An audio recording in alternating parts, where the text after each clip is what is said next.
Bonjour à tous et bienvenue dans cette nouvelle vidéo de l'Académie française de trading. Donc dans cette vidéo, nous allons parler de break-even et de trailing stop. Donc vous avez déjà peut-être entendu parler de break-even, mettre un trade à break-even. Donc mettre un trade à break-even, c'est tout simplement réduire votre risque à zéro. D'accord? Donc vous allez déplacer votre stop loss au prix d'achat ou au prix de vente initial. D'accord? Donc ça permet de vous assurer tout simplement que vous n'aurez aucune perte. D'accord? Étant donné que votre stop loss, vous allez le déplacer au niveau du prix d'achat initial ou du prix de vente initial, si le trade se retourne contre vous, d'accord? Vous allez, le trade va couper à zéro. D'accord? Donc vous n'aurez aucune perte. Donc bien sûr, on peut se permettre de mettre le trade à break-even une fois qu'on a un petit peu de profit. D'accord? Si votre trade part à la base en négatif, il est impossible de mettre le trade à break-even. D'accord? Donc quand vous êtes un petit peu en profit et que vous mettez votre trade à break-even, pensez toujours à la commission du broker et au spread. D'accord? Bon, c'est pas énorme, c'est pas grand chose, mais si vous voulez vraiment sortir à zéro, au cas où le trade revient, mettez toujours un ou deux pips en plus pour couvrir la commission du broker. D'accord? Ou même le spread. Donc il faut pas il faut pas mettre le trade à break-even trop vite, d'accord, de manière trop agressive, parce que le prix peut toujours revenir et il y a des retracements, donc il faut laisser quand même de la place au trade, donc la place au marché pour les retracements et ne pas perdre vos opportunités en mettant trop tôt votre trade à break-even. D'accord? Le trade peut partir dans le bon sens, vous mettez votre stop à break-even trop tôt, puis là un petit retracement vous sort du trade pour finalement partir dans le sens que vous avez prévu. Et il n'y a rien de plus frustrant que ça. Donc surtout ne mettez pas votre trade à break-even trop tôt. D'accord? Donc ensuite le trailing stop, c'est tout simplement un stop mobile. Donc votre stop loss il va bouger en même temps que votre trade. D'accord? Donc vous pouvez fixer la distance en pips du trailing stop. D'accord? À quelle distance le stop va suivre votre trade. Voilà, donc je vais vous le laisser, je vais vous montrer un petit peu par la suite dans les graphiques ce que ça donne. Alors pour vous montrer un petit peu en schéma ce que ça donne, donc on va imaginer que donc vous avez un ordre d'achat, d'accord, et que vous avez un stop loss qui est en dessous, d'accord, donc quelle que soit la distance, 10, 15, 20 pips, peu importe. Donc pour l'exemple, vous avez votre stop loss qui est en dessous.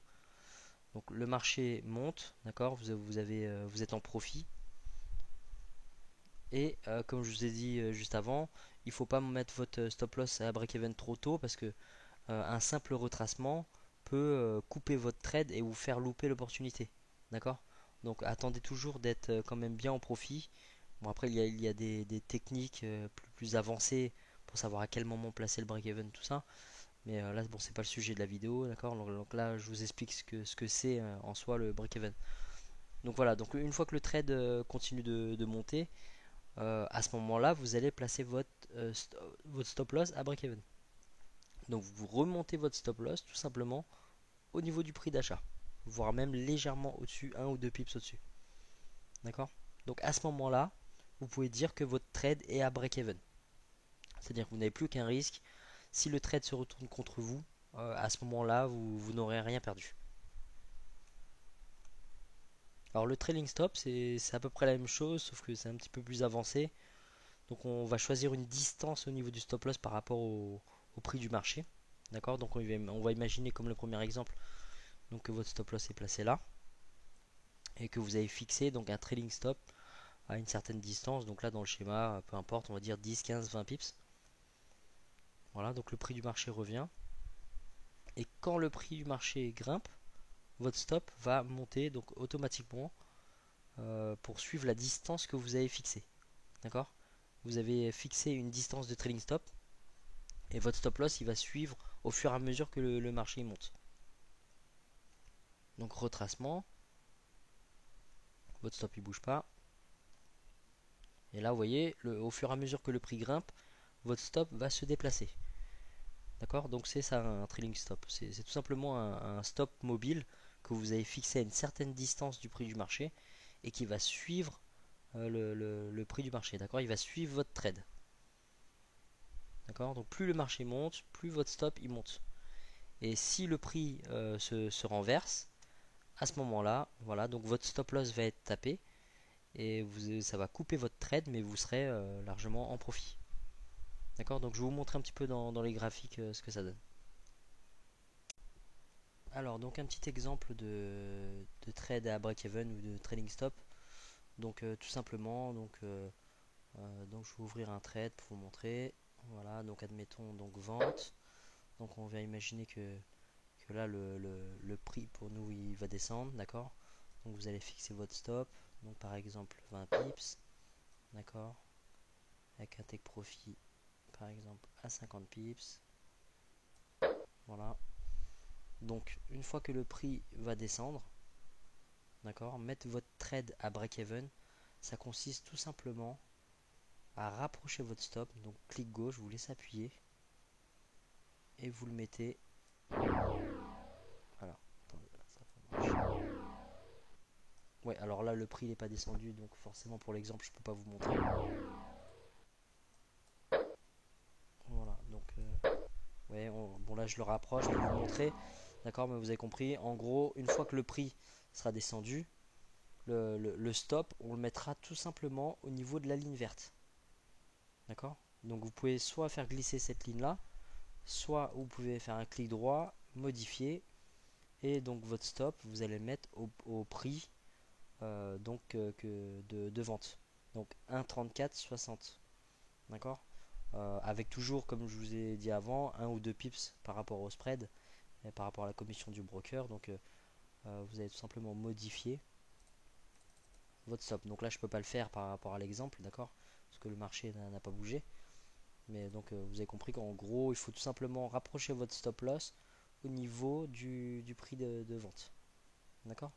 Donc pour un trailing stop, tout simplement vous allez faire un clic droit, d'accord, sur votre trade et vous allez voir ici trailing stop. Donc faites bien attention quand vous voyez 15 points, 30 points, 50 points, ce sont des micro pips. D'accord, donc là vous avez 1,5 pips, 3 pips, 4 pips, 5 pips. D'accord, donc si vous voulez un trailing stop plus important, vous allez tout simplement mettre personnalisé. Et donc si vous voulez par exemple 20 pips de trailing stop, vous allez mettre 200 points. D'accord, et vous pouvez vérifier en recliquant. D'accord, vous allez voir 200 points. D'accord, donc au fur et à mesure que votre trade avancera, le stop gardera une distance de 20 pips. D'accord, donc si par exemple le prix, donc là on est à 1,3460, si le prix descend on va dire à 1,3420, d'accord, donc 40 pips plus bas, comme on a fixé un trailing stop de 20 pips, donc il sera à 20 pips plus haut, le stop aura suivi, donc 1,3420, le stop loss sera à 1,3440, il sera à ce niveau là, d'accord. Voilà, donc j'espère que cette vidéo vous a plu. Pensez à vous abonner à la chaîne, on va vous rajouter des vidéos au fur et à mesure.